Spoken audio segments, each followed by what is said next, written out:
I think I should hand over the microphone to Ibu Grace. Please come forward. Stage is yours.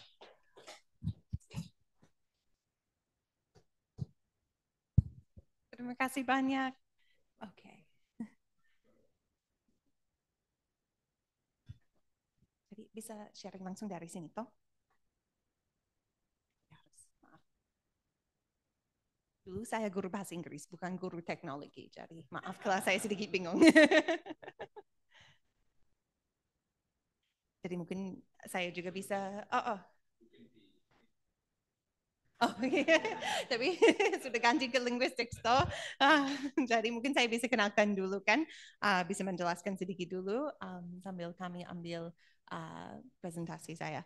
Jadi saya lagi S3 di Stony Brook University, itu di Long Island. Jadi Long Island itu nggak jauh dari kota New York, tapi bukan di dalam kota New York ya. Kami mungkin kalau naik kereta hanya 1 jam. Dari kota New York. Jadi saya lagi PhD candidate untuk linguistik dan disertasi saya akan judul A Morphosyntactic Grammar of Leo. Jadi saya fokus ke morfologi dan sintaksis dalam bahasa Leo. Mayoritas sintaksis dalam bahasa Leo karena tidak ada banyak morfologi kan. Terima kasih ya. Begini aja. Oke. Nggak apa-apa kalau saya berdiri ya, itu lebih orang Amerika kan, kami nggak bisa duduk. Jadi saya sudah di sini 1 tahun untuk ambil data untuk disertasi saya. Jadi saya mau sampaikan apa yang saya belajar tentang bahasa Leo sampai sedang saya di sini. Sorry, I should be speaking English. I'm sorry. Sudah lebih biasa bicara bahasa Indonesia karena saya kerja bersama dengan prodi sastra dan bahasa Indonesia di Unflor kan. Jadi saya biasanya harus presentasi dalam bahasa Indonesia. Maaf ya. So today I want to introduce Leo. Mungkin orang di sini sudah tahu tentang bahasa Leo, but I want to give you the context of where it fits in the bigger picture. I want to summarize the data that I collected while I was here. And then I have chosen 4 topics that are especially interesting about bahasa Leo. We could talk about Leo all day. But if I explained everything that was interesting about bahasa Leo, we would need to be here for a week. So I just chose 4 main topics to talk about. And then I want to talk about future plans for working with Leo. Okay, so bahasa Leo is part of one of the biggest language families in the world. Sebenarnya kelompok bahasa yang paling besar itu di Afrika. Jadi kelompok bahasa Niger Congo di daerah ini itu yang paling besar. If we think about number of languages, kan, jadi ada lebih banyak bahasa di daerah ini, padahal daerah ini lebih kecil. Tapi kalau kami pikir tentang daerah di dunia, kelompok bahasa Austronesia itu yang paling besar. So it's from Madagascar near Africa all the way to Hawaii, which is actually one of the states of the United States. So in the history of the US, there were people before the Europeans arrived. And so the native people of Hawaii, they speak Bahasa Hawaii, and it is an Austronesian language, just like Indonesian, just like Leo, and many of the languages in Indonesia, except for Papua. So the Papuan languages are a different language family. The Papuan island is really unique. It has more languages than any other island in the world, and it's completely different from the surrounding area, which is really interesting. But the rest of Indonesia is going to be Austronesian languages. In Flores, we really don't know how many languages there are. If I am honest, we don't know yet which are dialects, which are languages, right? So this is a big question. It's one of the reasons I wanted to work in this area, because we don't have enough information to really know what is a dialect and what is a language. So for my research, the most interesting is Ende and Leo. Ende and Leo, are they different languages? Are they dialects? And so in linguistics, we talk about mutual intelligibility. And what that means is like, bisa saling mengerti, begitu kan? And if you talk to Leo people and Ende people, yes, there are differences, but yes, they can understand each other. So maybe they are super dialects, But then also in Leo and in Ende, there are also dialects. So maybe we have super dialects and subdialects. We really don't know.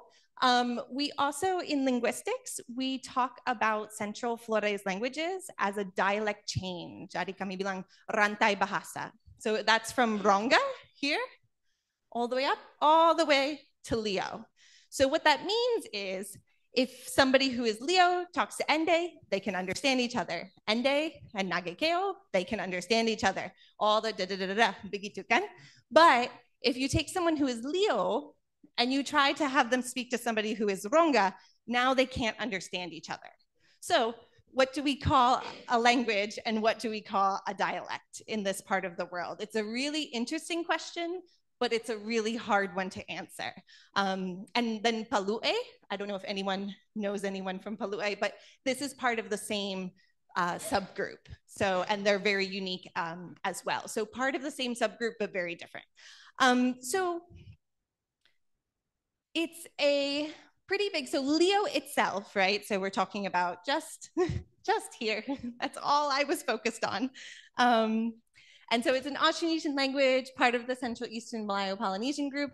For just Leo, there are approximately 200,000 people who speak Bahasa Leo, and it is spoken in Kabupaten Ende and also Kabupaten Sika. So you have two kabupatens where Leo is spoken. And it's a really understudied language. There's not a lot of linguistic research on Leo, and that's part of what makes it difficult to determine what its language status is, and that's part of why I wanted to focus. Juga ada banyak foto-foto dari waktu saya pergi ke tempat Leo, karena Flores itu pulau yang indah kan, jadi saya juga taruh beberapa foto di presentasi ini juga. Okay, so the data I collected 76 sessions for a total of 12 hours and 27 minutes. So what I do when I collect data is I go and I record people speaking. I don't just ask questions. I don't just take lists of words. I am recording. So you get that naturalistic data is what we call it. We call it naturalistic data. So I get true representations of what the language is doing. So this can be narratives, right? So people can tell stories about their lives. They can tell cerita rakyat. They can talk about the history of a place. So one person can talk about a lot of things. There's also percakapan. I'll explain more about that in a moment. And then also elicitation, which I try not to do using word lists, but I use sort of alat, and I'll explain those later. But I have a different methodology for doing this. So I spoke to 72 Leo speakers total from ages 9 to 79, so a pretty big range. I also wanted to collect some data from children because I wanted to see how stable Leo is and are the young people learning the language in the same way. It turns out, no, they are not. They're losing a lot of the language. But I wanted, we know this. If you talk to Leo people, they know, oh, anak-anak mereka nggak bisa bicara bahasa Leo seperti orang dewasa. They know, right, that Leo is changing, but we need evidence, right? We need proof of that. So I also wanted to record children, and I recorded 41 women, 31 men. It's the most women of any project on Leo or Ende or any Central Flores language. Most of the time, people record men. So I really wanted to make sure that women were represented in this. And I was able to collect data in 10 different bases in a couple of different kecamatan. And so I do have some information about the variasi in Bahasa Leo. I wanted to sort of capture a little of that. I didn't capture all of it, but I was able to look at a little. And then what I do is I process all of my data. So we transcribe, we translate to Bahasa Indonesia and Bahasa Inggris, and then we annotate, which is that direct one-to-one translation. And so we do this for as much as we can. We will have, well, bloom. But we are finishing the ones we are working on, and we will have 5 hours and 24 minutes that we'll have complete translations and complete annotations. And then all of that is going to be uploaded to Paradisec. So I can actually share that with people when we do upload all of it. So that will be publicly available. And that means that anyone who is interested can use the data that we collected.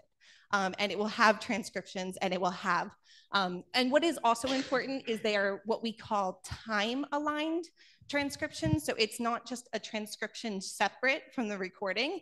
It is connected to the recording, and you can match this part exactly says this, which is a more modern way of doing your transcriptions, and it makes it more useful for linguists looking at sounds, at phonology, right? Because if you do separate transcriptions, it is useful for me, who is interested in morphology and syntax, but if you are interested in phonology, you can't use that. So I wanted to make sure that my data was usable for other groups as well. Okay, so I promised I would talk about how I collect some of my data. So people can talk about whatever they are interested in. Some people are cukup cerewet, right? So they can talk a lot about different topics, but some people don't know what to talk about. And so then I can use different tools to target different data. So here we have what is called Frog, Where Are You? And this is a children's story with no words. So there's only pictures. And so what I do is I give this to my speaker, and they sort of make up a story in Bahasa Leo, and then they tell the story in Bahasa Leo. And from that, I'm able to get information about word order, about relative clauses, about there's many, many topics that come from people using this, which is really helpful. I also have spot the difference. So you compare the two pictures. So like, gimana ya? Like ina latu lako, like ina latu ana eo, begitu kan? Jadi ini. So you can get some of that comparison and things like that out of these. I was also very interested in numbers and classifiers. So I also have cards with different amounts of different fruits and objects and things like that that people can use as well. These are for usually a single person. You can have two people do it too, but usually I use these with just one person. But I also have ones that are targeted for two people, right? So these are my fun little makhluk or alien, I don't know what you want to call them, but my little creatures. And so what I do is there are two versions. And so this is for two people. And so I give one to each of the people. And so if there is no name here, then they will have the name here. So they need to ask each other, right? Oh, there is one that is pink and it has one eye and there are horns, right? They need to ask about to find the name of what is missing, right? And so from this, I'm able to get, again, a lot of description, relative clauses, things like that. But I'm also able to get information about questions, which is really important because until now, a vast majority of research on questions in Indonesian languages has been from translation, right? So you say, oh, apa bahasa Leo? Nama siapa? Begitu kan? And then you'll get sometimes an effect from the Indonesian on the translation. Sometimes we will see people will sort of ikut aturan bahasa Indonesia, right? They'll sort of follow the pattern of Indonesian. And we don't want that, right? We want natural Leo data. So I don't do translation. I create situations where they have to use questions, and then I can get more naturalistic data. So I have these ones. I also have ones with people. So the same thing. And then I have a version where there is a picture and parts of it are covered. And then the other person has a version where it is uncovered, and you have to ask, well, on top of the elephant, what is on its head or something like that. And the other person can answer. And this has been really helpful for getting really naturalistic data for people. And if anyone is interested in doing linguistic fieldwork, I have PDFs of all of these, and I'm happy to share them. Some of them are standard in linguistics, so I've gotten them from other people. Some of them I made myself, but I'm happy to share with anyone. Okay, so now we will talk about the four, tidak hanya ini yang menarik dalam bahasa Leo, but we'll talk about four interesting parts of Bahasa Leo. So the numbers and classifiers are really, really interesting. So there might be two systems of numbers in Leo, and there are many, many classifiers. So if you don't know what a classifier is, it's like if you say 2 cows in Indonesian, right? You would say dua ekor sapi, right? Or sapi seekor if you only have one, right? That ekor, we call it a classifier. So it tells you something about the noun and you use it. So specifically in Austronesian languages, you have numeral classifiers because you only use them when you are counting, right? So if I am not counting cows, I don't just say sapi ekor, seperti, tunggu ya. Ada sapi ekor yang dadadada begitu kan, itu aneh kan, tapi kalau ada sapi 2 ekor yang dadadada bisa, jadi hanya bisa pakai ekor kalau ada nomor kan, jadi itu artinya itu numeral classifier begitu. Jadi kalau bahasa Leo agak kaya, jadi saya sudah ambil dari data-data saya yang naturalistik ada, sudah ada lebih dari 40. And there are probably more that I don't have in my data. It's not complete yet. And there's also an interesting constituent order, but I'll talk about that later. So there are two systems of counting in Bahasa Leo. This is the one that most people know. So you have the echo, echo, rua. Echo. I used echo just to make it clear. I know usually when you count, you use esa, but then it gets confusing because you have esa, lima, esa. So I used echo just for the example. And then there is variation. Ada variasi di sini juga. So most dialects of Leo use rembutu, but when I go to the utara, when I go to the north, there are some dialects that use ruambutu, and they do not use rembutu. So there is some variation in Leo for the numbers for this. There's also variation for the classifiers. So when you count fruit in most southern dialects, so for example, if you have 3 coconuts, right? It would be nio esatelu, right? That would be 3 coconuts, but not in some of the northern dialects. For them, it's nio mokotelu, and they do not use esa. So you get some variation there as well. So this is the normal one that everyone knows about. But there is also, mungkin, a base, and this is, maaf ya, kembali lagi. This is a mixed base, which is already interesting. So by base, I mean you count until here, and then you ulang, right? So for example, in Indonesian, it's base 10, because you do 1, 2, 3, sampai 10, baru ulang. Kan, 11, 12, begitu kan? So that is base 10, base 10. Bahasa Leo, sudah campur ya. So you have base 5 and base 10. So you have up until 5, kan, 5. And then you have 5 esa, 5 plus 1. And then you have 5 rua, 5 plus 2. Rembutu and terra esa are a little bit ane. We don't really know what's going on there. And then you go to 10, and you again start all over again. So we call it a mixed base 5, base 10. You have a mixed base system, which is already interesting and very uncommon. But there might have been a base 4 system. So this is from a gentleman in Kecamatan Wuluwaru, dari Wolondopo, yang di Wuluwaru. And he remembered that this was used for a game, but he has forgotten how to play the game. So he does not know how the game was played, but he remembered that you had to count in this very specific way, right? And so this is a base 4 system. So you have esa, esa rua, esa telu, selivu, then you get selivu sa esa, selivu esa rua. So it's a base 4 system. Nah, mungkin ada orang Leo yang tahu kan, harus hati-hati kalau begini. Because, nah, ini beda dengan livu yang ini, okay? Because we know if you go to the pasar and you want to buy biasanya buah kan, so it's usually like if I want to buy marquisa, it's usually in stacks of 4, right? So I don't buy marquisa esa sutu, I buy marquisa selivu. So that's a group of 4. So you have to be careful in your analysis, because is that just the system, right? But it's not. It's actually different. So this is from Detosoko, but I've also stopped. I went sudah kelingin beberapa pasar dan tanya ibu-ibu yang jual di pasar tentang ini kan, karena mereka yang tahu.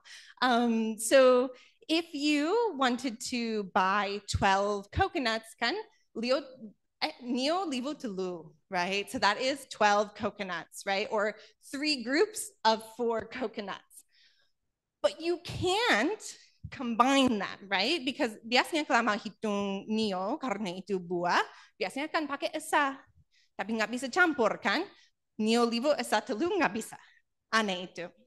And you also can't, kan juga nggak bisa Neo esa livo telu. Hanya boleh livo. And I have also asked at the markets, well, what if I want 6 coconuts? What if I want 6 markisa, right? And so could I say seribu esa rua if I want 6? And they said, no, itu sudah aneh. Kelama 6 harus markisa esa 5 esa. Sebenarnya ibu-ibu bilang kalau begitu, beli libu rua dan simpan 2 untuk nanti. Itu yang mereka bilang. Masuk akal kan? Tapi mereka nggak suka kan kalau saya, contohnya kalau ada saya bersama 5 teman, begitu kan? Jadi kami hanya mau, kalau kami setiap orang hanya mau 1 buah, begitu kan? Sebenarnya hanya mau beli 6 buah gitu kan? Jadi mungkin saya pikir, oh dalam bahasa Leo mungkin bisa, oh fonga markisa, mana sih? 1000 esa rua. Nggak bisa kan? Kalau dalam konteks itu harus markisa esa 5 esa. Karena kalau sudah pakai libu, untuk konteks di pasar, ya itu hanya bisa begini kan, multiples of 4. Jadi sistem ini untuk permainan beda dengan ini. So I have to be careful to check first, but this system, ini hanya classifier, but this is a different counting system. Sayangnya nggak ada yang ingat bagaimana main permainan ini. Mungkin nanti saya bisa bertemu dengan orang yang masih ingat. And if we compare to other languages in Flores, in Bahasa Ronga, ini riset dari Wayan Arca, there is a system that is baseless. So it's 1 sampai 20 tidak ada base. Jadi 1 sampai 20 semua beda. Hanya sampai 20 dan itu juga untuk permainan. So maybe Leo has its own system for games as well. And maybe it was originally created from the classifier Livu. So maybe mungkin anak-anak lihat, oh kalau orang hitung di pasar agak beda dan mereka selalu pakai Livu. Terus dari itu mereka membuat sistem yang baru untuk permainan. We see that a lot in different languages around the world. So it's not uncommon. It's just hard to know because the system is already being lost in Leo, unfortunately. Yes, and then if there is a base 4 system in Leo, this is a characteristic that is very rare in Austronesian languages in Indonesia. If we go to Oceania, if we go past Papua and go to the Austronesian languages of Oceania, they have a lot of languages with systems like this. But in Indonesia, Keo maybe has it. It's a little unclear, but Keo maybe has it and Leo maybe has it. And outside of that, there is no record of these kinds of number systems in the region. So very rare for this part of the world. And so this is a map of different language, different number systems. And so, maaf karena agak kecil, but the blue is decimal, so that's base 10, jadi sampai 10, saya belum ulang. The red, yang merah, itu vigesimal, itu sampai 20, saya belum ulang. Yang warna pink, itu campur base 10 and base 20. Yang abu-abu sedikit beda. Dan ini yang menarik juga, jadi ini yang kuning is extended body part system, jadi itu artinya mungkin kata untuk nomor 1 itu sama dengan kata untuk tangan. Terus kata untuk 2 itu sama dengan bagian ini. Terus untuk 3 sama dengan bagian badan ini. Kan? So it's a extended body part system. They use the words for their body parts to also represent their numbers, and that's only found in Papua, which is really interesting, except for in most Austronesian languages, not all, but a lot of Austronesian languages, 5 and hand are the same. Jadi contohnya bahasa Leo, 5 bisa artinya 5 juga bisa artinya tangan. Yeah, so it's very common. You see that in a lot of languages, but that's the only one. That's the only one. Everything else is different. So we can see if Leo has a base 4 system, that doesn't match with some of the other areas that we see in the region, because Austronesia, sort of all of these areas, is majority base 10. Okay, and then I want to talk a little about the constituent order. So constituent order, maaf, ini sangat syntaxis, yeah? So constituent order is the order of the different parts of speech, right? Jadi contohnya, kalau bahasa Inggris, kami akan bilang blue ball, kan? Jadi blue itu kata sifat, ball itu kata benda. Jadi kata sifat harus sebelum kata benda dalam bahasa Inggris, kan? Tapi kalau bahasa Indonesia bagaimana? Balik toh, jadi harus bola biru. So we can say the constituent order is different for English and Indonesian. So when we think about constituent order for numbers in Leo, it's really interesting because usually, kan jadi contohnya lagi kan, if you have Indonesian, right? It's 2 ekor sapi, 12 ekor sapi, 300 ekor sapi. It's always number, classifier, noun, always. Ya bahasa Leo nggak begitu kan? So you have some differences. So you have the number 1, it's noun, number, classifier, because the se means 1 in this case. This is normal, and it's actually phonology that is doing this. Se is too small to live on its own, so it needs to connect to something else. So this is okay. This is normal. We see this in almost all Austronesian languages.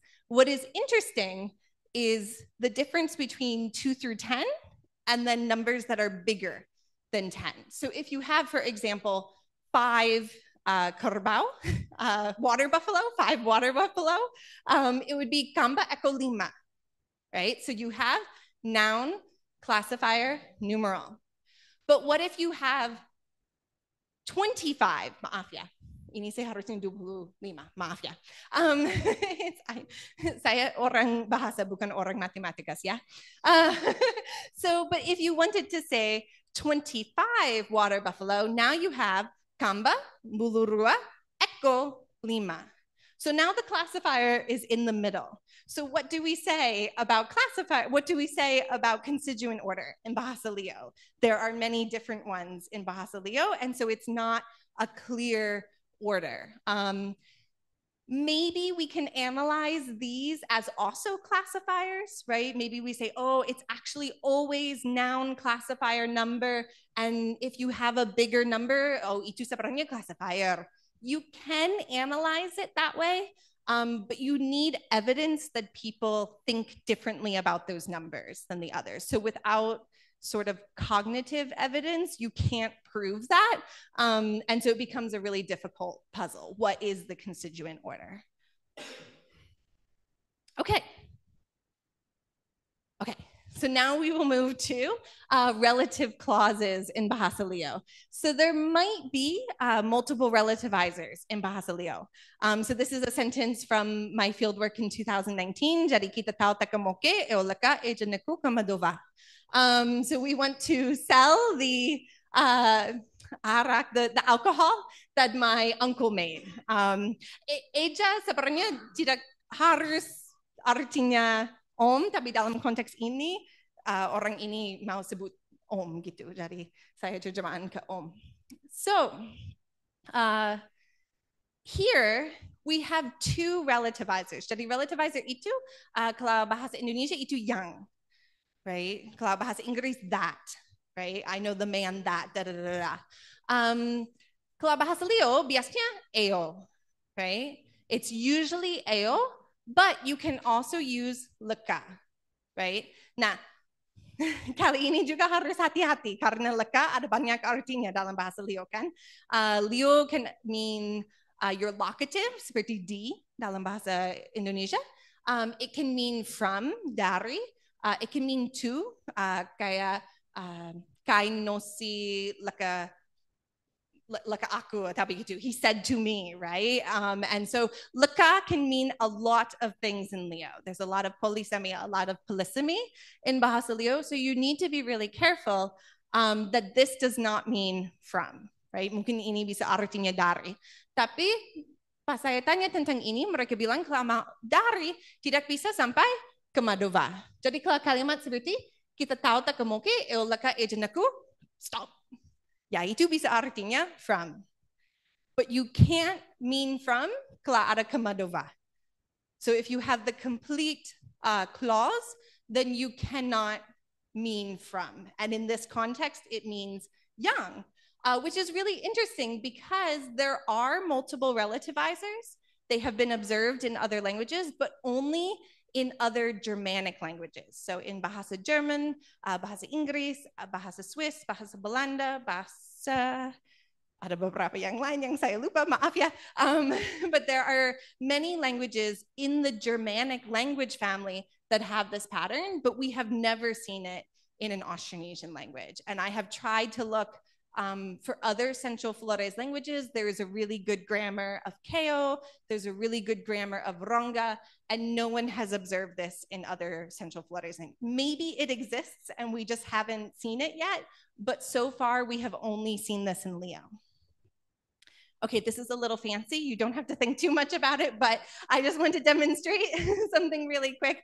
I come from a background of generative linguistics, and so we make these pohon that are supposed to represent the sentences. So for this, all you need to know is that I have this CP, which is for relative clauses, and I have two of them, right? So I have two CPs in my structure in order to explain Leo. And I have to have two structures. I'll explain in a moment. Because if we look, for example, to English, so jadi ini bahasa Inggris yang non-standard. Kalau bahasa Inggris yang standard, tidak ada. Tapi kalau dalam bahasa Inggris yang non-standard begitu, bisa begini. I saw the man who that wore the yellow hat. Right? Jadi biasanya kalau bahasa Inggris yang standar bisa I saw the man who wore the yellow hat atau I saw the man that wore the yellow hat, kan bisa dua-duanya. Tapi kalau dalam bahasa Inggris yang non-standard begitu bisa I saw the man who that wore the yellow hat. And there are two analyses for this in generative linguistics. So there are ones with two CPs, so who and that. Or you can do one with who and that together. Now, for Bahasa Leo, for Bahasa Leo, you must have two structures. Because dalam Bahasa Inggris, maaf ya, we're gonna move a little bit. But for English, who is going to actually start here and then move, right? It actually starts lower and then moves up the structure. And so it's unclear. If you move, you can live in this part next to the CP. If you do not move, you have to live next to what we call the C head, right? In Bahasa Leo, Eo and Laka cannot start lower. So it must be here and here, right? So this can help with the typology because in Germanic languages, it is unclear, right? Do we want this structure or do we want this structure? And no one really knows what the best structure is. People argue all the time over what the best structure is. However, if we want a structure that can explain languages across different language families, then we must choose this structure because this structure cannot explain Bahasa Leo. So it might help us with the typology of some of these syntactic structures. So you have to choose that. Okay, reduplicity is my favorite thing in all languages. I've done a lot of research on reduplication. So there's ablaut and rhyme, which is reduplikasi berubah vokal dan reduplikasi berubah konsonan begitu kan? Oh, bukan konsonan, maaf ya. So you have things like vindovando and you have things like panggilangi, begitu. So these are words that itu kata ulang, but there's something that changes, right? Sometimes the consonant, sometimes the vowel. And if we compare this with other languages, so this is what is important. Jadi untuk yang berubah konsonan belum ada terlalu banyak riset tentang itu, jadi saya nggak bisa membandingkan dengan bahasa lain. Padahal ada yang dengan berubah konsonan di bahasa lain, tapi belum ada kayak typologi tentang itu kan. Tapi saya pernah meneliti tentang typologi untuk yang vokal gitu di kelas saya. Berdiri di sini. Jadi untuk yang vokal, saya pernah meneliti tentang typologi. Jadi saya membandingkan, kami lihat grammar dari 500-an bahasa dan begitu, dan kami cari untuk contoh begini. Jadi kalau bahasa Leo sedikit beda kan? So we want to look at the order of the vowels. So we look at vindo, vando. Vindo, I itu, right? Suara I, it's high in the mouth. It is a high vowel. So if you go E, you can feel it is high and in the front of the mouth. But if you say vando, it is low, right? It's a low vowel. So you have a high vowel and a low vowel. And that is a consistent order in all reduplication like this in Bahasa Leo. It must always be high and then low. So if we compare to other languages in Indonesia, so this is an example from Bahasa Jawa, you have something like liwang liwung. It's different, right? And you can also compare to something like Bahasa Indonesia, like basa basi, right? So in basa basi, low and then high. But Leo, right? Because basa, basi, right? So you have low vowel first, basa, basi, right? But in Leo, vindo, vando. So the order is different. And in our research that we did, these are examples of languages where we know there is a blout. So you have some that are high-low, low-high, and then you have back front, tapi itu hanya bahasa Thai. They're a bit interesting and unique. Hanya di sini. We don't know why, it's different. But for high-low and low-high, we can see most of the high-low is in Europe, right? Bahasa Inggris, Bahasa Spanyol, Bahasa Italia, Bahasa German, ada juga. So you have mostly, except for Turkey, again, we don't know why. Turkey is different, but Turkey has a low-high pattern. And then if we look in Indonesia, right? Mostly low-high, except Leo and Keo, because there is also evidence that this is in Keo as well. Kemungkinan besar ada di semua bahasa di Flores Tengah, tapi belum ada bukti tentang ini. Jadi saya hanya bisa bicara tentang Leo sama Keo. So why? Why is it different here?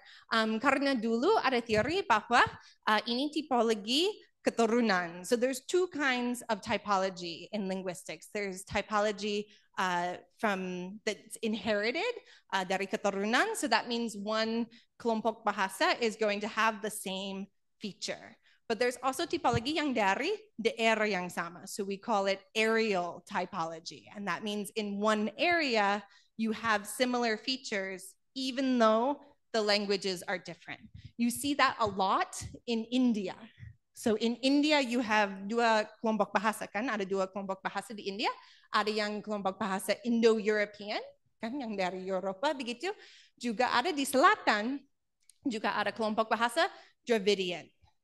Padahal ada dua kelompok bahasa, ada banyak feature yang sama. So you have areal typology or areal features.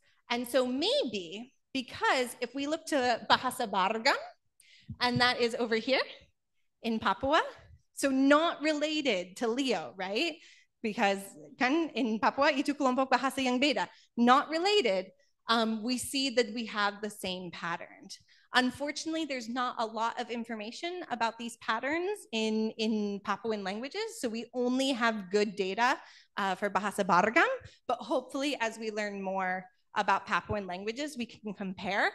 And we already see there are some similarities between the Flores languages and the Papuan languages. So maybe this is an areal feature, and in the past, people were going back and forth between Flores and Papua, and it changed the language, right? So it might be an effect from that. So, but what we do know is it's not ini bukan feature yang keturunan begitu, because if it was from keturunan, we would expect these languages to be the same as the Western Indonesian languages, and they are not. Okay, ini yang terakhir. So kekerabataan, maaf, itu kata terlalu panjang untuk saya. But these are kinship terms, right? Terms for your family. And these are very complicated in Bahasa Leo because it is embedded in the culture, right? So who do you call Eja? Who do you call Veta? Who do you call Nara, right? It matters, right? Because that tells you the system of your family, and these are very complicated. What is also interesting is that we have alternating generations, and what that means is that ine, it can mean mother, kan? Jadi ine bisa artinya ibu, tapi ine juga bisa artinya putri. It can also mean daughter. You can call your daughter ine, and we call this alternating generations. And this is different for the different genders. So I can call my grandfather Babo, but he cannot call me Babo because I am a girl, right? So the gender does matter, right? Whereas my brother can be called Babo, right? Because he is a boy. So the gender matters in this, which is really interesting because in Austronesian languages, gender doesn't really matter most of the time in the grammar, but it matters here. And there's a lot of information about other languages. So Keo and Nage, there is some research on their systems. The problem is I cannot compare terms for women. Jadi artikel yang ini dari siapa namanya? Yeah, Gregory IV, kan? Jadi dia hanya fokus ke laki-laki dan apa yang mereka bilang, kan? Jadi saya nggak bisa membandingkan apa yang perempuan bilang dalam bahasa ini. Jadi kalau ada orang yang tertarik untuk meneliti tentang bahasa di sini, tolong fokus ke perempuan juga, kan? Karena tidak hanya laki-laki yang bicara. Because I cannot compare his information for women because he has no information on women. And there's also variation in Bahasa Leo. So an example is like in Tetosoko, for your aunt, you would say no, right? No means tanta. But if you live in Moni, you would say abe. Aba. Sorry, aba, maaf. Abe is mereka. But aba means tanta in Moni. So you have some variation.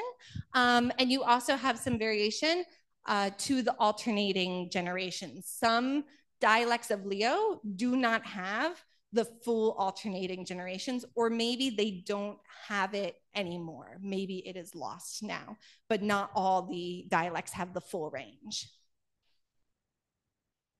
Okay, so my summary is kind of simple, but hopefully a little bit big. Most of the languages in Flores do not have complete research, right? We have some things that are done. If that research was done, usually it only focuses to 1 or 2 villages, so we don't have a lot of information about the variation.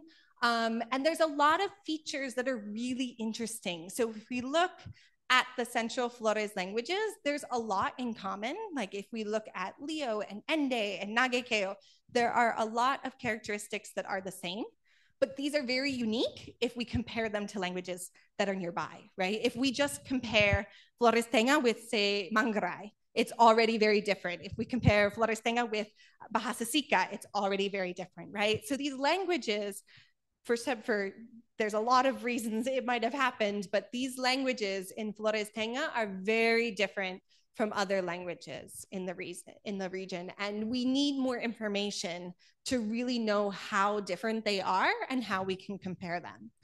And there also seems, for example, the relative clauses and also the extent of the variation in the kinship terms. There seem to be several features that are unique to Leo that makes Leo different even from the other Central Flores languages. Though I am hesitant to say that completely because some of the other neighboring languages don't have as much research yet. So tentatively, maybe very different from the other languages, but maybe not. And then to look to the future, so I have been collaborating with UNFLOR, and that means we have a lot of different projects that are coming out of that. So we're going to look at serial verbs. So serial verbs are like namonasu or patimata. That's a bad example, but so for example, in Bahasa Leo, patimata means membunuh, right? So there is no one word that means membunuh. You have to say give, die, right? That's the only way to say membunuh. So we call that a serial verb when you have more than one verb. So I'm researching that with Thomas Conway at UCLA, and then also Ibu Rini, who is one of the docents at UNFLOR. We have also done a sociolinguistic survey, so that is with Pat Joseph Demon and Ibu Enchis at UNFLOR. We're also looking at the prosody of questions. So we have recordings and we are looking at seperti noda, begitu kan? So we're looking at the prosody of questions. I'm doing numbers and classifiers with a lot of people. My friend in Thailand, as well as Ibu Rini and Ibu Serlin at UNFLOR. Amara and Shivangi are both undergraduate students, but they did their thesis on Bahasa Leo. And then I'm also looking at reduplikasi berubah bunyi with Ibu Rini and Ibu Serlin. We're also going to, a few months ago, we gave a workshop on kaya tentang melestarikan bahasa daerah di dalam kelas. So how to use local languages in the classroom. And we're hoping to write an article about that workshop because we did a pre-survey and a post-survey, and we saw that there was a change in opinions of the people who attended the workshop. So we're hoping to do some writing on that. I am here to work on my dissertation, so my hope is to ujian disertasi Maret, April, Mei, belum tahu, harus ikut jadwal profesor kan, nggak bisa membuat jadwal sendiri. So I will hopefully do my ujian disertasi in the spring, and I can send that. I have been given, apa namanya? Izin. Given permit, saya sudah dapat izin bahwa saya bisa membuat video dalam bahasa Indonesia dulu dan saya bisa upload ke YouTube, dan nanti kalau saya ujian disertasi itu akan umum dan itu juga akan lewat Zoom. Jadi kalau ada orang di sini yang mau ikut nanti bisa, karena nanti kalau ada orang yang mau tanya dalam bahasa Indonesia bisa, nanti saya terjemahan aja. So I got permission to do that. And then hopefully, hopefully I will be able to return to Flores in the future and continue to work on Leo and maybe other languages in the region as well. So for my research, I really was only able to collect data di Selatan and also closer to Ende. And you know, of course, there's different variation closer to Momere. And also I only collected from 3 villages in the north. So I really want to come back and visit more places in the north so I can really see the kind of variation that's going on there. So ini belum lengkap kan? There's always more work to be done. So hopefully I will be able to return and do more work on Leo. I have to thank a lot of people. Bahasa Leo has a lot of variation for thank you as well. Sebenarnya kalau bahasa Leo yang asli tidak ada ucapkan untuk terima kasih kan. Jadi biasanya kalau mau ucapkan terima kasih mungkin akan lakukan sesuatu untuk orang kan. So at first there was really no phrase. So some people say terima kasih. You also get simo gemi. You also get simo beni, but itu yang saya nggak bisa, maaf ya, yang BH saya nggak bisa ucapkan dengan benar, maaf ya. But I have to say thank you to a lot of people. First, I was funded by Fulbright and also Stony Brook University in order to be here for 1 year. I also want to thank PBSE at UNFLOR because they've been so helpful for my research while I am here. Pat Yos was my sponsor. Ibu Enchis went with me for a couple of my visits. And Ibu Domi is our, Ibu Pandar, some people say. She is currently the KEPRO, so she's been very helpful to me as well. I had a lot of students help me as well. They helped me with the workshop. Some of them went with me to collect data. Some of them are Leo speakers and they helped me with transcriptions. Kan karena saya belum lancar bahasa Leo, saya nggak bisa transkripsi semua kan. So they helped me with the transcriptions. I nggak bisa lakukan ini tanpa bantuan dari mereka kan. So I have to thank them. When I was here in 2019, I was here with Flores in the yellow and Fortune. And Flores is now in Kalimantan, unfortunately, but I was able to go back to his village and collect data. He helped me with that, even though he is in Kalimantan. And then Fortune, she went with me for most of my data collection. We visited family of hers, and that was most of my connections. And she also did most of the transcriptions while I was here as well. So she really is the hero of this entire project. She really helped me a lot. And I'm very thankful for her. And of course, atalio e laku aku no research nuku. I cannot do research on Bahasa Leo if I cannot work with people who speak Bahasa Leo. Ini bukan semua, maaf saya nggak bisa taruh semua foto-foto, but I'm really, really grateful to the Leo speakers who sat with me, who let me record them, who answered my questions, and took time to help me with my research. And I'm really, really thankful to them. Okay, and that is everything for me. Latu olo ale, ada pertanyaan.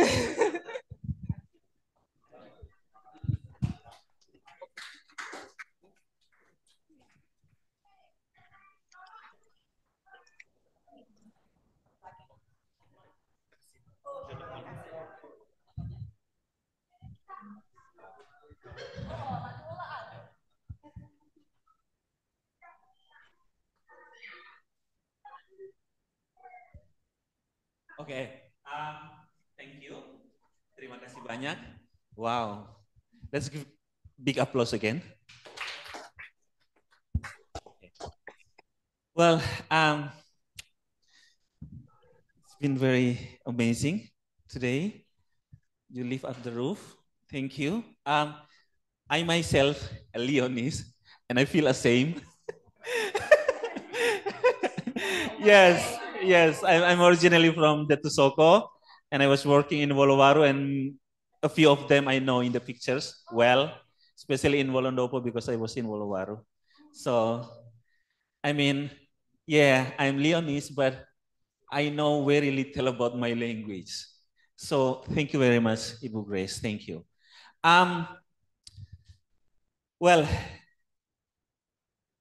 now feel free to ask. Don't hesitate. Any questions, comments, or suggestion maybe? Yeah. Okay, we will give to Father Lucas first. Ibu Grace, thank you very much for this very good presentation that very helpful for us to appreciate, to learn more on our own language. I'm not Leonese, I am from Keo. Yes, Keo speaking. In your research, you interviewed Leonese from 9 to 79, if I'm not mistaken. And the children, I think they don't speak like the adults. And also their knowledge of language, especially difficult language like Proverbs, for example, I think they don't know that. But there in Proverbs, for example, we can learn about the local wisdom. According to your experience after interviewing the children, and how about the future of this local language? Because I have concern about the future of our dialect, our language, because of the Bahasa Indonesia and the English especially. These two languages have big influence to our children because they tend to speak Bahasa Indonesia and English, and they don't know much about their own language. Some, even their mother tongue is Bahasa Indonesia, not local language, because of mixed mixed marriage, for example. So how about the future? Because I'm afraid that some local languages are in danger of extinction. Thank you so much. Okay. That's a really good question. Unfortunately, I don't have the data with me, but I can explain some of the data. There's two sides, right? So I have data that shows that yes, children are not learning Leo fully, right? So I have examples like in the numbers. So they don't know how to count in Leo. A lot of them just can't do it. They only count in Indonesian. Some of them can count until 5. And then they do these really odd things. So for example, I showed a picture of 8 chickens to a child, and she was like, oh, Manu asa lima telu is what she tried to say in Leo. So you have 2 things wrong there. It should not be asa, it should be echo, right? Because you are counting chickens. And it should be rembutu. But she knew, oh, lima, maybe she already knew, oh, lima asa is 6 and lima rua is 7. So she tried to sort of add it. So some of them have partial knowledge, some of them have no knowledge. We also see that effect in the relative clauses. No young speakers. I don't know any speakers under the age of 30 who use the relative clauses correctly with the 2 relativizers. So under the age of 30, I have never met anyone who can do it correctly. And as you said, the proverbs, I have many examples of proverbs and idioms in some of our narratives. And the young women who were helping me to transcribe, they're all mahasiswa, or my friend dia baru 26 tahun, right? So she's also young. They don't know how to translate it. So we have to take that to their parents or their grandparents and be like, maaf ibu, bisa bantu dengan terjemahan ini, because they don't know what that translates to. And so some of that is being lost as well. So that's the sad news. That's the bad part of the story. But there's also a positive part of the story. So I know from our sociolinguistic survey, because we were able to, we have about 100 participants so far. Maybe later I can share it, and you can, if people have Leo friends, they can share it as well.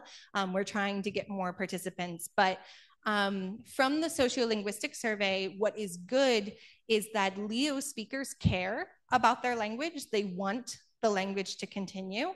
They intend to speak Leo to their children, and they also believe that Leo should be taught in schools. Right, so that makes me hopeful for the future of Leo, because if the masyarakat, like if the speakers of the language are like, no, it's not important, we should only speak Indonesian, right? Then there's no hope for the language, right? That is not true for Leo. I don't know about other languages. I've only worked on Leo. But for Leo, people do think the language is important. They do think that support for the language is a good thing, and that's positive. So we did a workshop on including local languages. So it was bahasa daerah di dalam kelas. So we did 2 days, one day for guru SD and one day for guru SMP dan SMA. So we mixed them the second day. And in this workshop, the teachers discussed, so these were close to Ende. So we had some Bahasa Ende folks, and then also some Bahasa Leo people. And so they talked about ways that they can work the local languages into their lessons. They are interested in making kaya materi untuk ada muatan lokal dan begitu kan. So they're interested in including languages into their classrooms, and they are sharing. We have a WhatsApp group, and they are sharing materials that they make so that other teachers can use it in the classroom. So there's also, I don't know if this exists in Momere, but in Ende, ini agak baru mulai bulan Agustus begitu. So there was a program from Kantor Bahasa NTT in Ende, and after that, there was created a kelompok revitalisasi. And so there is a group in Ende of teachers, so they're all semua guru, and they are focused on how to revitalize the language in schools, right? So there's 2 sides to the story. Do we already see that Leo is going down in children? Yes, we do see that. But we also see an interest in fixing that. And if there is an interest, then we can do something about that. And so I am in contact with some of the teachers. Maybe we can use some of my data. I have a lot of like Cerita Rakyat and Nongeng in my data. And so maybe that can be used to help as sort of multimedia for classrooms and things like that. So maybe there's a way that we can work together to make materials for these classrooms and things. It will take work. It will require some hard work to make sure that it happens, but I have also worked with other language communities where there is no interest in preserving the language. And if there is no interest, then I do not have hope. But if there is interest and if people want to support the language, I have hope that it can continue to the future. So, yeah. Thank you, Grace, very detailed. Look, I'm also very worried about my own language, Leo. Because every time I go home and my nephew and nieces, they only speak Indonesian. So yeah, sometimes I'm thinking like this language is dying out, like in 50 years from now, or 30 years from now, or 40 years from now. But with this explanation, you know, it gives hope. Yeah. So thank you. Anyone else, Father Otto? But my question is, why should we do something in order to save the local languages? Because I need the language to communicate with each other, to get a better job, and to earn money. And I get nothing from economic perspective when I learn local languages. Thank you. Okay, pertanyaan bagus. Because that's actually not true. So there has been a lot of research mostly in America Utara sama Amerika Selatan. And it's looking at indigenous languages, so Bahasa Daerah from those areas.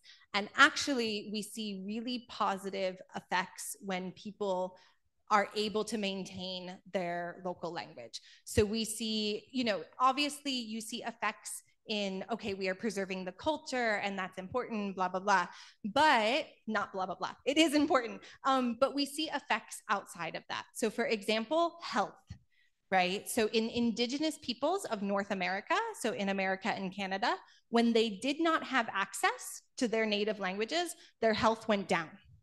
Right? You saw an increase in diabetes, an increase in cancer, an increase in, there was something else. Saya lupa. But there was an increase in disease. What happened when they introduced the language back into the schools, people were connected to their language, connected to their culture, disease went down. So we actually saw an effect from the inclusion of local languages on the health of the people in the region, right?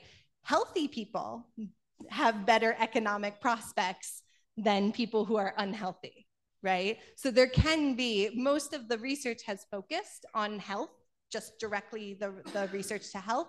But we also know, you know, Clara Masyarakat yang sehat, their economy will be better as well, right? So it's actually not true that it's a disadvantage to be connected to your local language. Also because there are advantages to bilingualism. So there's a lot of myths, ada banyak mitos tentang bilingualisme kan? So a lot of people think you should not learn your local language because it will make it difficult to learn Indonesian later. That's not true. If you have good teachers, you can learn many, many languages, especially when you are young, and you can speak 3-4 languages very easily, especially when you're young. And there's a lot of positive effects for people who are bilingual. Maybe later I can share my PowerPoint from the workshop that we did. We focused a lot on this because a lot of what I wanted to do was sort of teach people about these myths of bilingualism. Bilingualism has a really positive effect on the brain.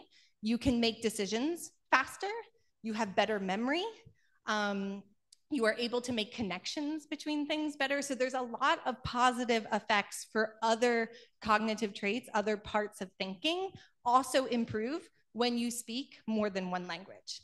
So if you have children who are bilingual in Bahasa Daerah and Bahasa Indonesia, then it is going to we will see also other effects on their thinking and their learning that are positive too. Also, if we want them to learn foreign languages, if we want them to learn English or Spanish or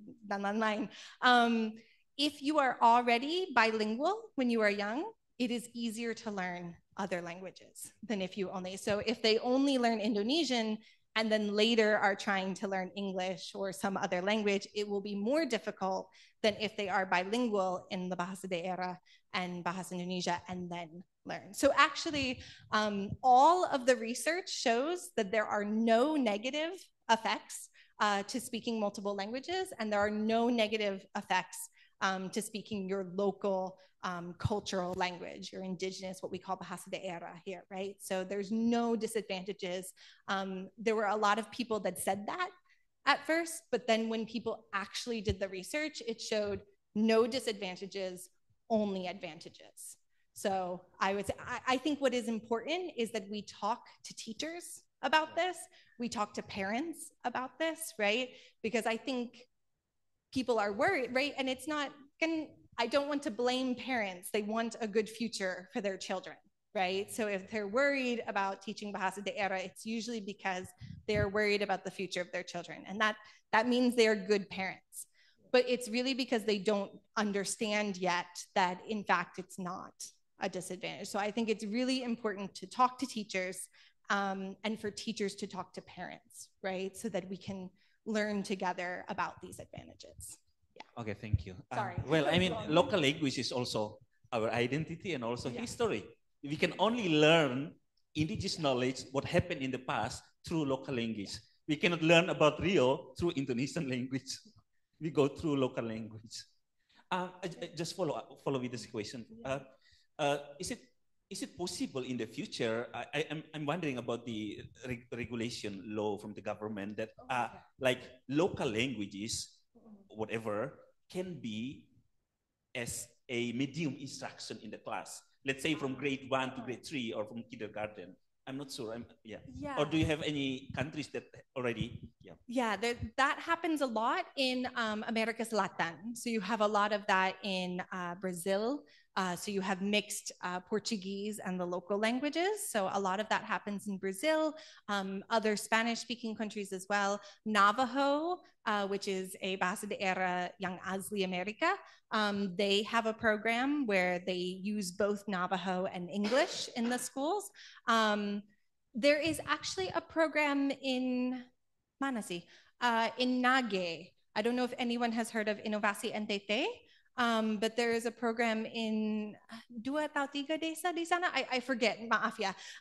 But they have literacy in Bahasa Nage before they have literacy in Bahasa Indonesia, right? And this is important because many of the children, they learn Nage first. And so if you are trying to learn literacy in Indonesian, you're actually doing two things, right? You're learning Indonesian and you are learning literacy, right? So what they do is they teach literacy first in Nage and then they transition. So they use Nage and Indonesian until kelas 3 now, right? And what they have seen, more children stay fluent in the language and their literacy scores way high compared to what they were before. It skyrocketed up. So you see positive effects for general literacy. You also see positive effects for the local language. And that's, kalau di Asia Selatan belum ada terlalu banyak begitu, tapi kalau di Amerika Selatan sama Amerika Utara sudah ada banyak begitu kan, dan kami selalu lihat ada efek yang bagus kalau ada program begitu juga. Okay, thanks. Max.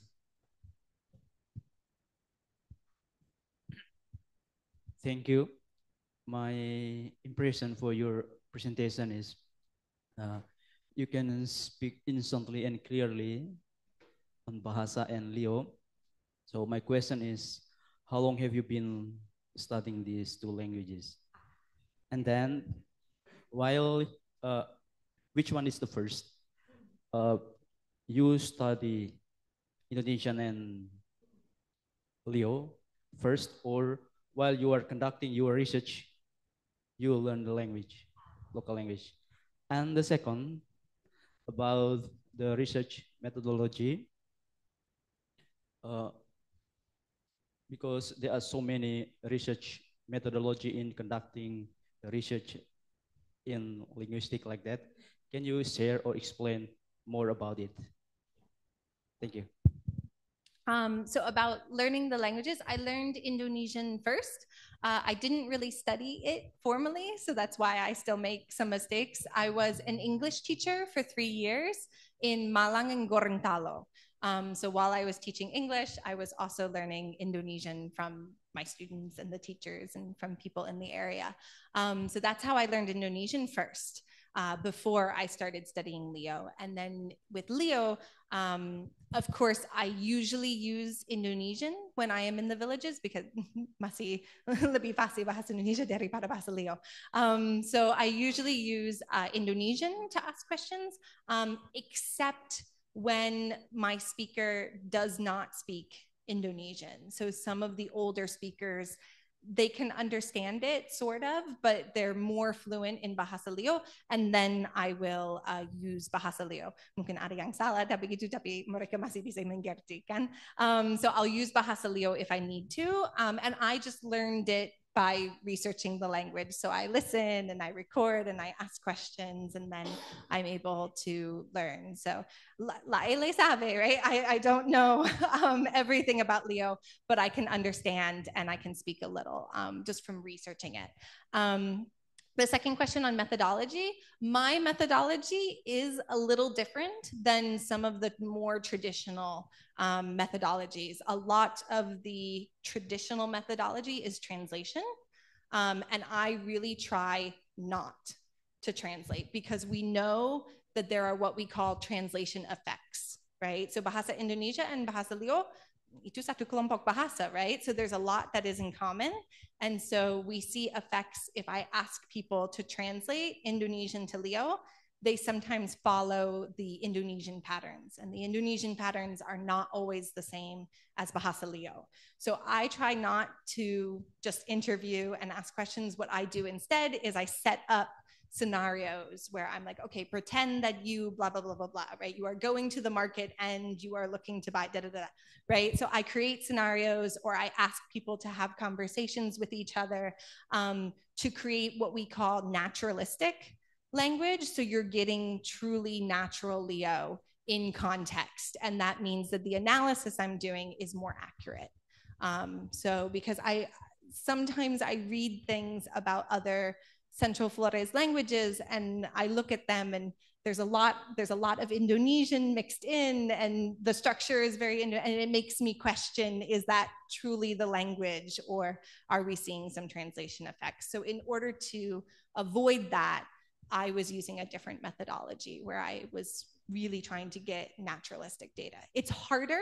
Kalau saya jujur, it's harder to do that kind of research, but even though it is harder, I think it's important to really get the accurate and true language. So I think it's worth it. Yeah. Okay, thank you. Anyone else? Okay. Sister Kanis. Thank you, Pater. I'm sorry I'm late, but it's really interesting for me. Just simple question, why you choose Leo? Because we have a lot of language, even in here, there are many languages, but why specifically choosing the Leo? Yeah.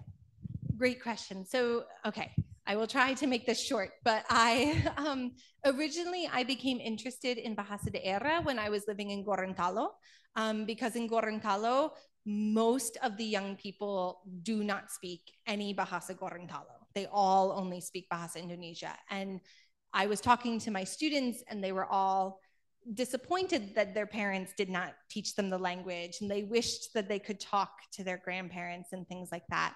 And I also come from a background, Dedi, I have a background of lost languages in my family. So there are languages in my history that are no longer spoken, right? So I'm very interested in keeping languages alive. And so when I was an English teacher, I would bring local languages into the classroom, but I sort of felt like maybe that wasn't enough. There was more work to do. So that is when I switched to linguistics to focus on Bahasa Daerah in Indonesia. Kalau jujur, my original plan was to go back to Gorontalo, but when I was jadi pas 2019 ada pelatihan dari Universitas Atmajaya di Jakarta untuk mendokumentasikan bahasa daerah. So we practiced the different ways to document languages. And at that time, we were put in different places in NTT, and I was, tugas saya di Bahasa Leo. So I was put in Leo. And at that same time, 2 researchers from Universitas Hawaii started working on Bahasa Gorontalo. So I was like, okay, sudah ada orang yang fokus ke Bahasa Gorontalo, saya nggak usah fokus. Belum ada orang yang fokus ke Bahasa Leo. Ganti aja. So I'll start working on Bahasa Leo because, I mean, as you said, there's a lot of languages that need work. There are 718 languages in Indonesia, right? And very few of them have really been documented and researched, right? So why did I choose Leo?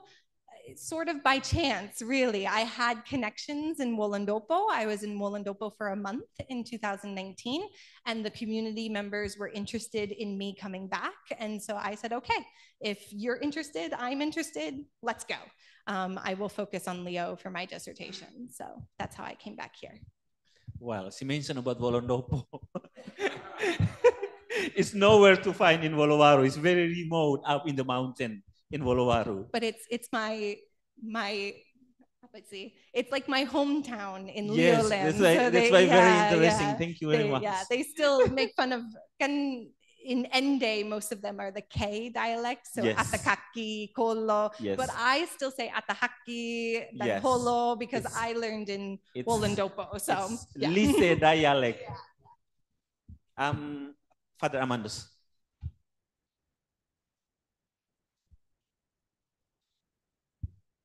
Thank you, Grace. Thank you for your interesting presentation. I was in Indo about 10 years. And as far as I know, many numbers has a special meaning, especially dealing with certain ritual.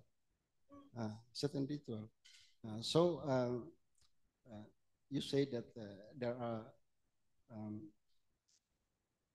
many numbers that use as base classification, like as 4 base, 5 base, and in Bailey's tradition, they use emas mbulurwa and mbulutelu, and the number is number 2, 3, and 5, 4. So I think that that's interesting. Maybe you can explain it. Yeah. So this is for ritual language, right? Yeah. Okay.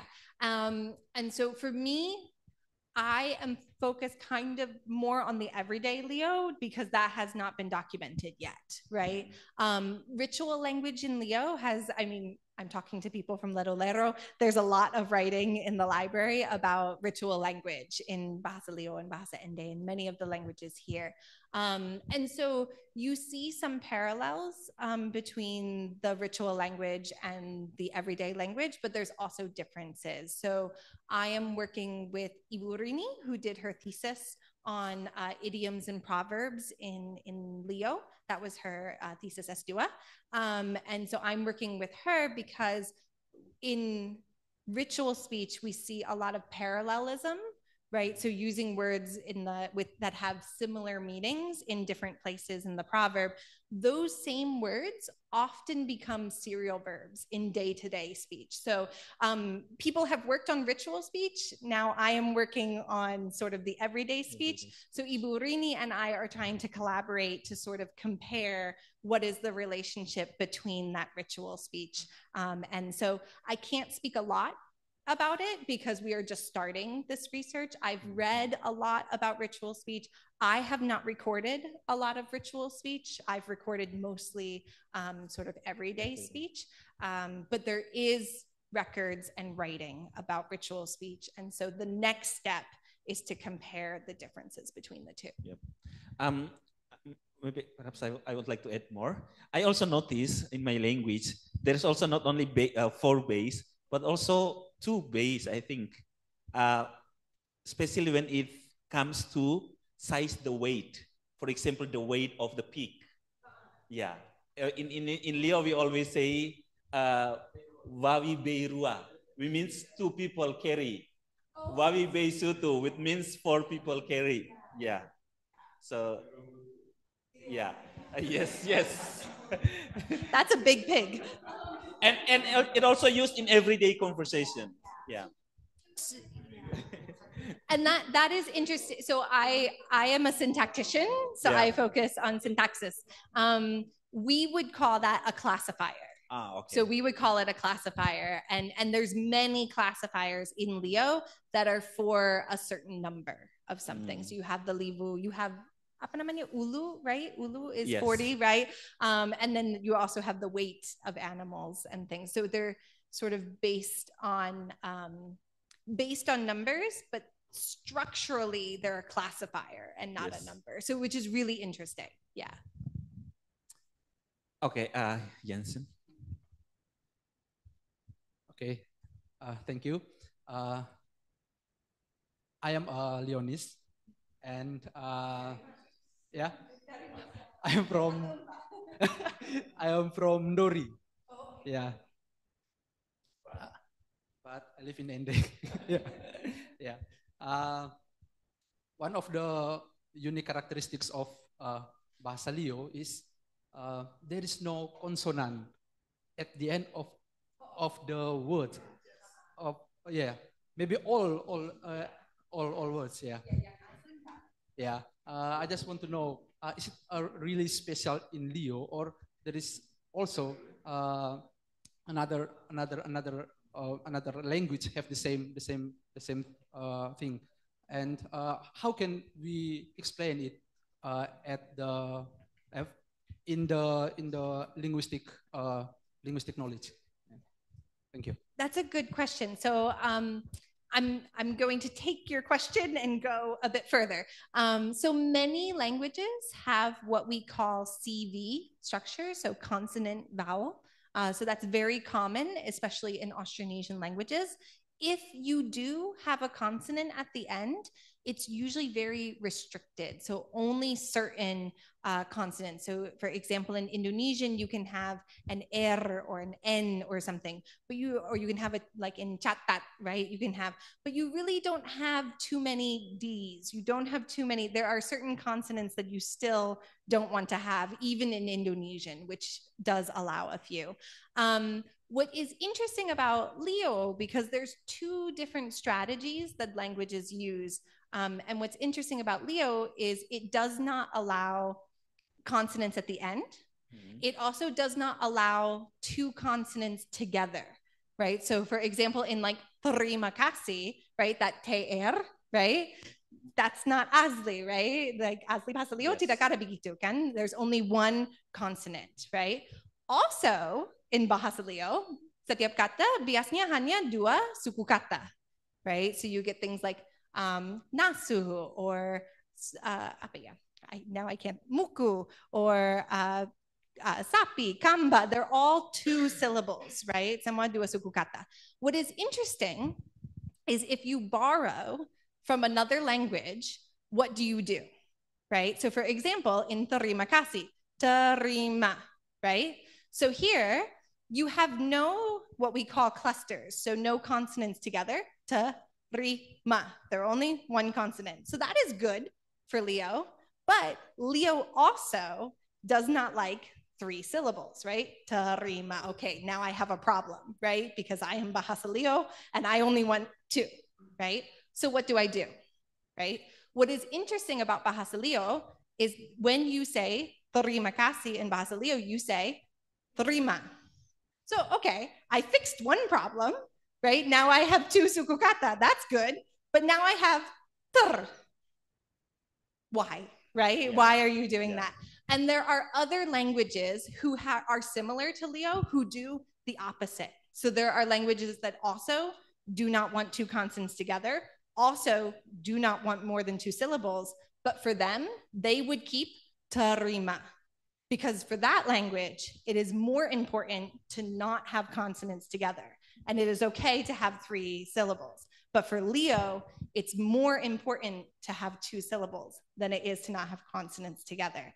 We're also seeing some language change for Bahasa Leo, because now we do sometimes see words that are borrowed from Indonesian that do have a consonant at the end, right? So it might be reduced, it might be a little different, but it will keep the consonant at the end. But if you hear the same word spoken by older speakers of Leo, then they will lose that last word. So my dissertation is syntax, but Cloud jujur saya lebih suka fonologi. So I've done a little bit of work on looking at borrowed words in Leo, and it's really interesting because you can see the priorities in the language by looking at the loan words. So it's really cool. Okay. Can I ask? Well, I go straight to the point. On our chat in the last 2 days, you mentioned about the digitalization, about the documentation of the language. Can you explain more? Because we're still not familiar with those, the language documentation and stuff.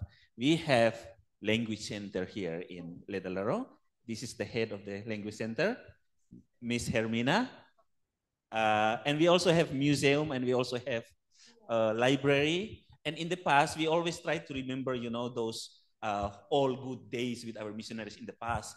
I don't know if you come across with Father Paul Arm. The dictionary. It's actually our converse, coming from the same congregation as us here. Then we have Verheyen in Manggarai. But for the young generation nowadays, I'm not sure.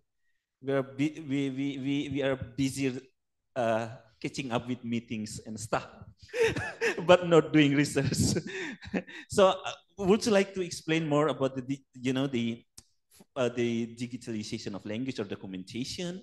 And I'll try, maybe I'm trying to spill it out. I hope that in the future you're coming also with us here. And I heard that you're interested on doing Leo language based on the Neku, the Maumere Leo base here.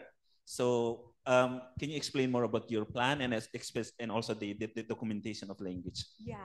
So documentation has really changed with technology, really, right? So, originally you would just translate, ask questions, you had word lists and things like that, right? Some people who were really dedicated, and you see that in Ledalero, some of the books from that were written by some of the original missionaries. Some of them wrote, there's a great book, is that also art? I forget. Ole siapa? The one on Leo prayers. There's ada buku doa bahasa Leo. Who is that by? It's Fisher. Siap. Father Fisher. Who is it by? I have it. Later. He was actually the one who translated the gospel to Leo. Oh yeah, ada itu juga. But there's also Leo prayers. Father Naus. Yeah. So there were Leo prayers, right, for different rituals and different, Matthias right? Naus, So so some people were really dedicated and they copied by hand, really natural speech, which is really amazing. Nowadays we don't, I open my recorder and it does it for me, right? It's a lot easier in some ways. What's important is that we are using that technology to do more, right? So I'm able to record more, I'm able to have more data. And what we can also do then is we can analyze the phonology, we can analyze, because at first, and this is not, ini bukan karena mereka salah, but they didn't have technology, right? So you would listen and say, oh, the pattern of Leo questions is like, and they would draw a line, right? Maybe you have seen in some old books, they have the sentence and then the line goes like this, right? But we've learned now that we have technology that there are sometimes really small differences. So people have claimed, oh, the line is the same, right? But it's actually a little bit different. But it's not their fault. Humans, we only have ears, so we can't really tell the detail all the time. Now that we have technology, we can use recordings, we can analyze with a lot more detail, and we can really know what's going on.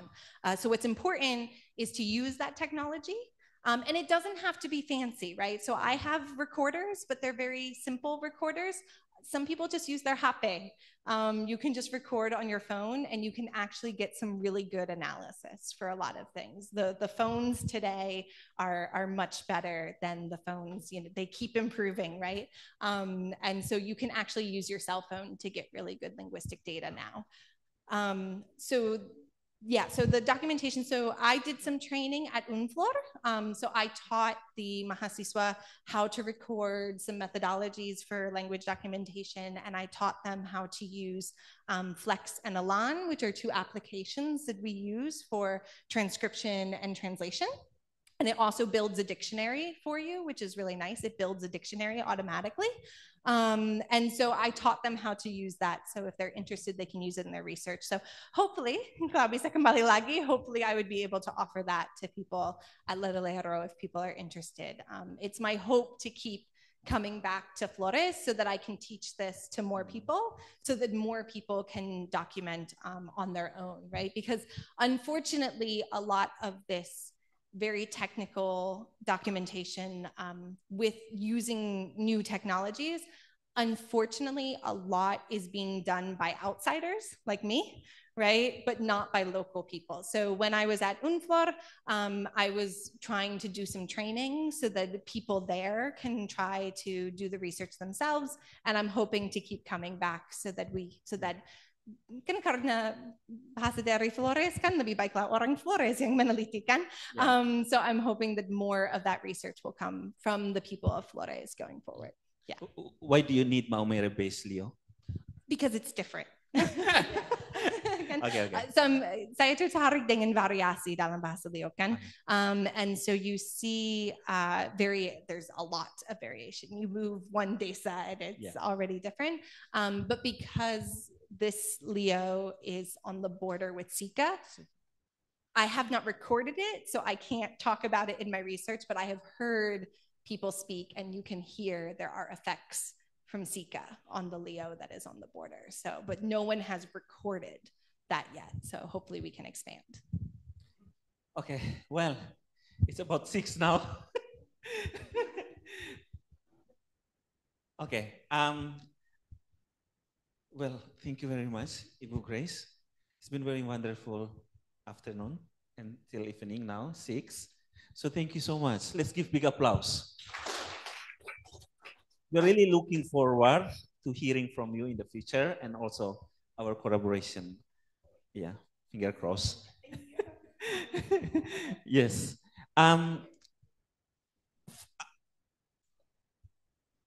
Ibu Grace is going back to Ende after this? Yes, oh, okay then.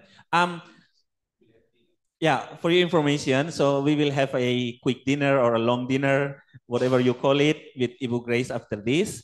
Before, is it okay? Oh, okay then. No, that's okay. But again, thank you very much.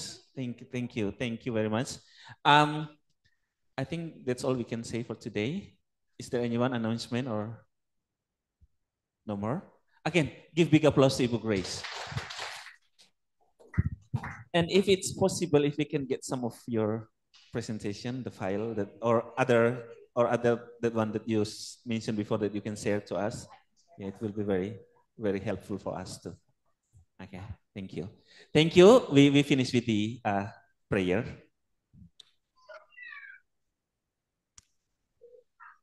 Let us pray in the name of Father, Son, of the Holy Spirit. Amen. Glory be to the Father, and to the Son, and to the Holy Spirit, as it was in the beginning, is now, world without end. Amen. In the name of the Father, Son, of the Holy Spirit. Amen. Can we have group picture here for quick, please?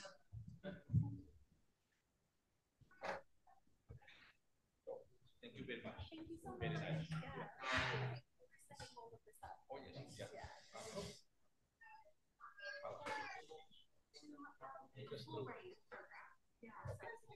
Come on.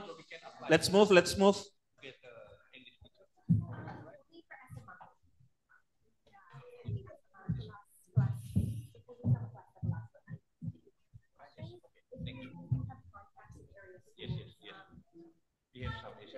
Mari Kim, Apek, Ririn, Karegan, Om Aris, Om Vitus, Uskono, mari.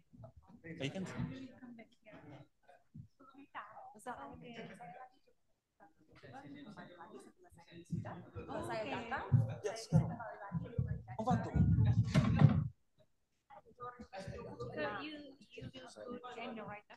Right after this, ya. Karena besok saya harus keluar.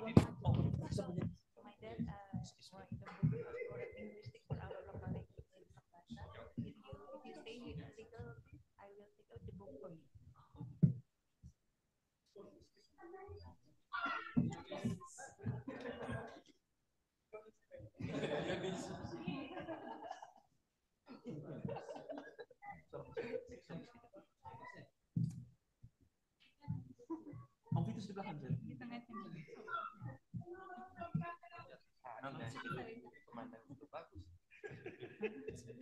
Maksudnya toko utama di tengah.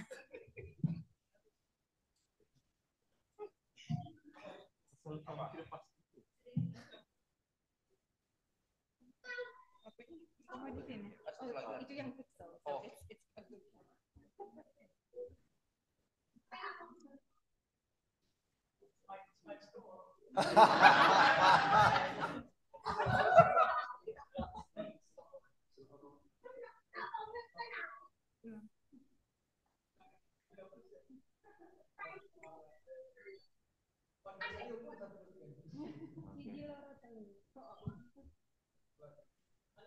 Another phone.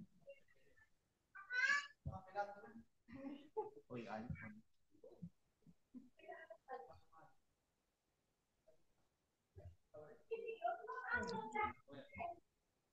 Ulang udah.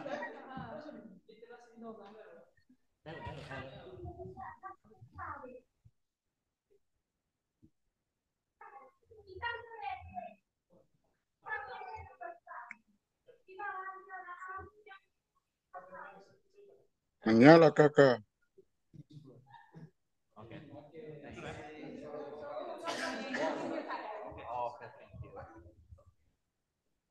Oh, lagi satu. Ini yang paling penting.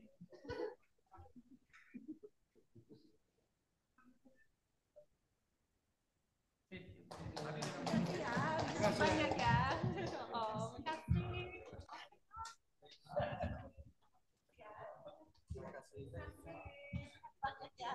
Nanti bisa materinya.